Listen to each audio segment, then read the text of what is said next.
अस्सलामु अलैकुम वरहमतुल्लाहि वबरकातुहू। उम्मीद है आप सब खैर और आफियत से होंगे। तो आज की इस वीडियो में हम जानेंगे खदीजा रज़ी अल्लाह अन्हा के बारे में। यूँ तो कायनात में बहुत सी औरतें आईं और अपने खसाइस व फजीलत से पहचानी गईं। हज़रत हव्वा अलैहिस्सलाम से लेकर हज़रत फ़ातिमा अलैहिस्सलाम तक जायज़ा लिया जाए तो हर खातून अपना अलग मकाम रखती हैं, लेकिन उन तमाम खातून में से किसी को भी खदीजा रज़ी अल्लाह अन्हा तक का मकाम ना मिल सका।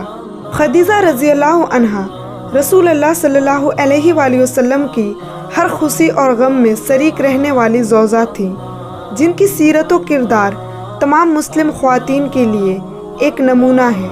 आप खविल्द बिन असद की बेटी थी, जो अरबों की मशहूर तारीख़ी शख्सियत कुसे बिन कलाब की औलादों में से थे। नबी सल्लल्लाहु अलैहि वसल्लम का कबीला बनु हासिम का ताल्लुक भी कुसे के ख़ानदान से था।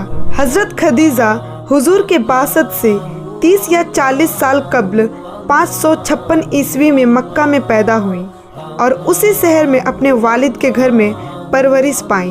आपका ख़ानदान मक्का में मुअज़्ज़िज़ ख़ानदान था और आपके वालिद मक्का के रईसों में से थे। वो एक कामयाब ताजिर थे, जिनका असल रसूख शाम और यमन तक फैला हुआ था। खदीजा रज़ी अल्लाह अन्हा की इब्तदाई ज़िंदगी के मुतल्लिक ज़्यादा मालूमात नहीं मिलती। रिवायतों से मालूम होता है कि आप बचपन से ही निहायती ज़हीन, बावकार और इखलाक़मंद खातून थीं। हज़रत खदीजा ज़मानाए जाहिलियत में जब अरब में बुत परस्ती का रिवाज आम था, उस वक्त दीन इब्राहिम पे थी और वाहिद अल्लाह सुब्हानहू व तआला की इबादत किया करती थी। आप अपने माल और तिजारत में बरकत के लिए इब्राहिम अलैहिस्सलाम के अल्लाह से दुआ किया करती थी। जब आपके वालिद खवेल्द की वफ़ात हुई तो आपने पूरा कारोबार खुद संभाल लिया और बहुत जल्द एक कामयाब ताजिर के हैसियत से पहचानी गईं। हज़रत खदीजा कारोबार में कभी ज़्यादा नफ़ा कमाने की कोशिश नहीं करती थी। उनके घर के दरवाजे हमेशा हाजतमंदों और फ़कीरों के लिए खुला रहता था। हज़रत खदीजा मजहबी तालीमात अपने चचेरे भाई वर्का बिन नौफेल से हासिल करती थी, जो अपने ज़माने के एक मशहूर आलिम दीन थे। कहते हैं कि हज़रत खदीजा के कमालात, दौलत व शख्सियत से मुतासिर होकर बड़े बड़े कबाइल के सरदारों ने आपके लिए रिश्ता भेजा था, जिनमें उब्बा बिन मुईद, अबू जहल और अबू सुफियान भी शामिल थे। लेकिन हज़रत खदीजा ने सबकी पेशकश को इनकार कर दिया। रिवायत है कि हज़रत खदीजा आम तौर पर रात के वक्त में अपनी सहेलियों के साथ काबा का तवाफ़ करने जाया करती थी। एक मर्तबा जब रात को आप तवाफ़े काबा से घर वापस आई तो आपको गहरी नींद आ गई। आपने एक ख्वाब देखा कि एक नूर आपके घर की तरफ आ रहा है। जब वो नूर आपके घर आया तो तमाम दुनिया में नूर फैल गया और लोग उस नूर को देखने के लिए हज़रत खदीजा के घर की तरफ आने लगे। हज़रत खदीजा ताज्जुब में थी कि ये ख्वाब कोई मामूली ख्वाब नहीं है। लिहाजा अगली सुबह उन्होंने ये ख्वाब अपने भाई वर्का को सुनाया तो वर्का मुस्कुराने लगे और कहा, मुबारक हो, अगर तुम्हारा ख्वाब सच्चा हुआ तो नूर नबूवत तुम्हारे घर आएगा और तुम्हारे घर का नूर तमाम आलम को मनव्वर कर देगा। इसके बाद से जो भी शख्स हज़रत खदीजा के लिए रिश्ते की पेशकश करता तो उनके सामने वो नूर मुजस्सम हुआ करता जिसे उन्होंने ख्वाब में देखा था, और जब उस शख्स की शक्ल सूरत ख्वाब वाले शक्ल से नहीं मिलता तो आप उसके रिश्ते से इनकार कर देती थी। रिवायत है कि जब नबी करीम सल्लल्लाहु अलैहि वसल्लम 25 साल के थे तो उस वक्त अरब में खुश्क साली पड़ी, मवेशी मरने लगे और हर तरफ सूखा पड़ने लगा। लिहाजा अबू तालिब, जो नबी करीम सल्लल्लाहु अलैहि वसल्लम के चचा थे, उन्होंने हुजूर को हज़रत खदीजा के पास जाने का मशवरा दिया और कहा, ऐ भतीजे, खदीजा रिश्तेदार है और काफ़ी दौलतमंद है। आप खदीजा के पास जाइए और कुछ रकम उनसे कर्ज ले लें और उन पैसों से शाम जाकर तिजारत करें, शायद आपको कुछ नफ़ा मिल जाए। उन दिनों हज़रत मोहम्मद सल्लल्लाहु अलैहि वसल्लम की सच्चाई صداقت اور امانت داری کا چرچا عام تھا، لہٰذا حضرت خدیجہ بھی رسول اللہ صلی اللہ علیہ وآلہ وسلم کی صداقت اور امانت داری کے متعلق پہلے سے ہی اطلاع ہو چکی تھی۔ چنانچہ حضور حضرت خدیجہ سے کچھ تجارتی مال لے کر تجارت کے لیے شام روانہ ہوئے۔ اس سفر میں حضرت خدیجہ نے حضور کے ساتھ ایک غلام جس کا نام مصرع تھا ساتھ روانہ کر دیا۔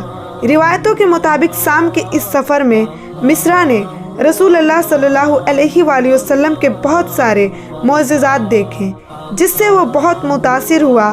شام پہنچ کر حضور نے سارا مال فروخت کر دیا اور اس تجارت میں بہت نفع ہوا، لہٰذا حضور صلی اللہ علیہ وآلہ وسلم مصرع کے ساتھ مکہ کے لیے واپس روانہ ہو گئے۔ واپسی میں بھی مصرع نے دیکھا کہ پورے سفر میں حضور کے اوپر 2 فرشتے سایہ کیے ہوئے ہیں۔ جب یہ مکہ واپس لوٹے تو مکہ پہنچتے ہی حضور صلی اللہ علیہ وآلہ وسلم حضرت خدیجہ کے گھر کے طرف روانہ ہو گئے۔ یہ دوپہر کا وقت تھا اور حضرت خدیجہ عورتوں کے ساتھ بیٹھی تھی۔ حضرت خدیجہ نے دیکھا کہ رسول اللہ صلی اللہ علیہ وآلہ وسلم اپنی اونٹ پر تشریف لا رہے ہیں اور 2 غیبی مخلوق ان پہ سایہ کیے ہوئے ہیں۔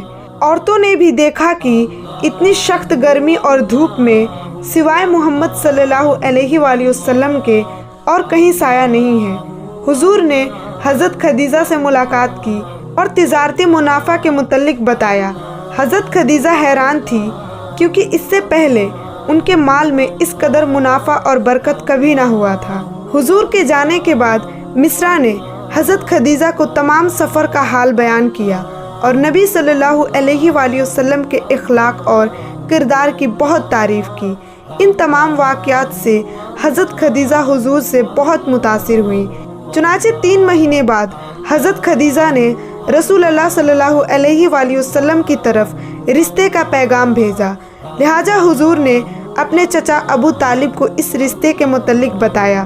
پھر ابو طالب نے یہ مشورہ دیا کہ یہ رشتہ آپ کے لیے نہایت ہی اچھا اور معقول ہے، کیونکہ حضرت خدیجہ ایک امانت دار خاتون ہے۔ کچھ دنوں بعد بنو ہاشم کے تمام معزز بزرگ ایک جگہ جمع ہوئے اور نکاح کی تاریخ طے پایا، لہٰذا مقرر کیے ہوئے تاریخ کو ابو طالب کچھ بزرگ اور حضور صلی اللہ علیہ وآلہ وسلم کے دوسرے چچا حضرت خدیجہ کے گھر تشریف لے گئے۔ چنانچہ ابو طالب نے نکاح پڑھایا۔ نکاح کے بعد حضرت خدیجہ حضور سے مخاطب ہوئیں اور فرمائیں، اپنے گھر کی طرف آئیے، میرا گھر آپ کا گھر ہے۔ حضرت خدیجہ نے اپنے بھائی ورقہ بن نوفل سے کہا کہ اعلان کر دیں کہ جو کچھ خدیجہ کی ملکیت ہے، تمام مال اور غلام کنیز سب کچھ رسول اللہ صلی اللہ علیہ وآلہ وسلم کو پیش کر رہی ہوں کہ جس طرح چاہے اس کا استعمال کریں۔ اس کے بعد جناب ابو طالب نے اہل مکہ کے لیے ایک بڑے ولیمے کا اہتمام کیا جو 3 دنوں تک جاری رہا اور ہر طرح کے لوگوں میں کھانے تقسیم کیے گئے۔ کچھ دنوں تک حضور حضرت خدیجہ کے ساتھ ابو طالب کے یہاں رہے اور پھر حضرت خدیجہ کے گھر میں منتقل ہو گئے۔ یہ وہی گھر تھا جسے حضرت خدیجہ نے حضور صلی اللہ علیہ وآلہ وسلم کو دے دیا تھا اور جہاں سے اسلام کا سورج طلوع ہوا۔ حضرت خدیجہ کے اسی گھر میں اسلامی تاریخ کے بڑے بڑے امور انجام پائے اور نور اسلام اسی گھر سے تمام دنیا میں پھیلا۔ تو یہ تھا خدیجہ رضی اللہ عنہا کا بہترین واقعہ۔ تو ملتے ہیں نیکسٹ ویڈیو میں انشاءاللہ۔ السلام علیکم ورحمۃ اللہ وبرکاتہ۔